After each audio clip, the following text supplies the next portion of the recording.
Shalom Bapak Ibu Saudara yang saya kasihi di dalam Tuhan. Di dalam pesan pastoral hari ini saya ingin mengajak kita sama-sama memikirkan tentang komunitas yang bertumbuh. Bapak Ibu Saudara yang terkasih di dalam Tuhan, kita boleh kehilangan banyak hal.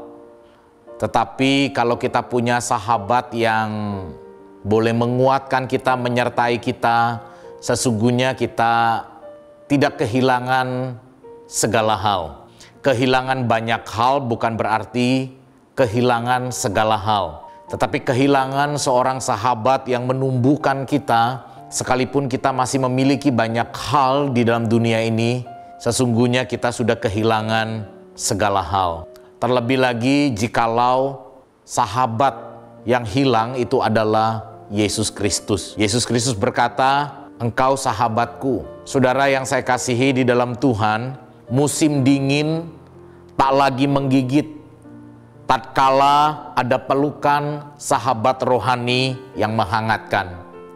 Malam yang gelap tak lagi menakutkan tatkala ada sahabat rohani yang berbagi tawa. Kegagalan hidup tak lagi berujung kepada keputusasaan tatkala komunitas yang menumbuhkan, memberikan kita keberanian untuk menertawakan kegagalan diri sendiri. Kristus adalah sahabat yang menjadi pusat dan sekaligus tujuan untuk bertumbuh dan terus bertumbuh.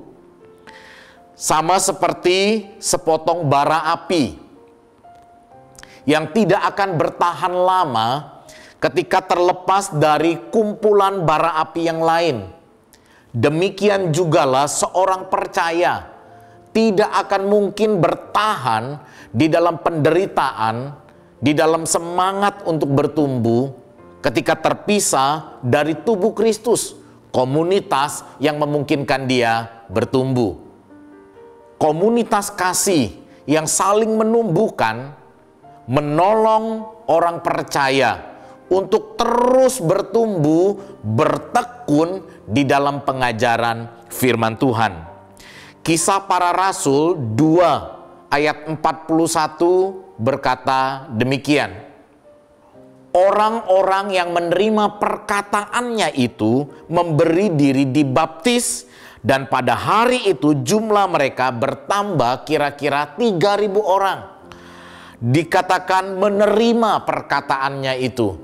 Saudara, kata menerima ini dapat diterjemahkan juga menyambut. Menyambut dengan sukacita, menyambut dengan hati yang penuh kehausan. Saudara yang terkasih, bahkan dilanjutkan di ayat ke-42, mereka bertekun dalam pengajaran rasul-rasul dan dalam persekutuan, dan mereka selalu berkumpul untuk memecahkan roti dan berdoa. Bapak Ibu Saudara yang terkasih di dalam Tuhan, di dalam komunitas rohani kita akan mencapai pertumbuhan maksimal di mana Tuhan mau kita bertumbuh. Sebab itu kita perlu mencari komunitas-komunitas yang sehat, yang bisa menegur kita ketika kita salah, yang boleh memberikan kita semangat ketika kita gagal berulang kali. Kita membutuhkan komunitas rohani yang boleh terus mendorong kita untuk menjadi serupa dengan Kristus. Kita membutuhkan komunitas rohani yang menerima kita ketika dunia ini menolak kita. Saudara yang terkasih di dalam Tuhan, firman Tuhan di dalam Kisah Para Rasul memberikan kita gambaran yang begitu luar biasa.